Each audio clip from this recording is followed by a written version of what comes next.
Jean Paul Bonett, magħruf bħala l-Chippy li kellu 45 sena u residenti l-Ħamrun, huwa l-vittma ta' inċident f'maħżen tal-Karnival kif tilef ħajtu wara li ħa xokk elettriku.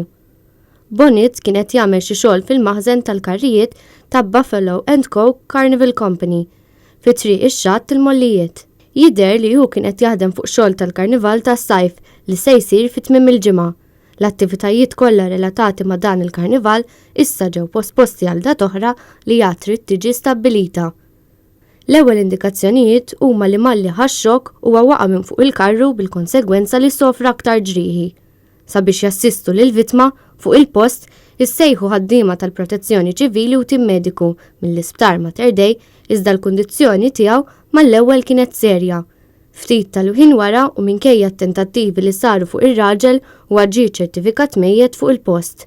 Il-vittma kien maħbub sew u mfaħħar għad-dedikazzjoni tiegħu lejn kwalunkwe ħaġa li kien involut fiha, inkluż il-festa tal-Ħamrun fejn kien rebbieħ fil-purċizzjoni ta' San Gaetanu.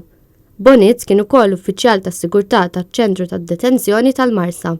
Bil-każ ġiet infurmata l-Maġistrat tal-Assa Audrey Demicoli li ħattret diversi esperti sabiex jassistuha fl-inkjesta li ġiet appuntata. Il-Pulizija għaddejja bl-investigazzjonijiet tagħha dwar dan il-każ.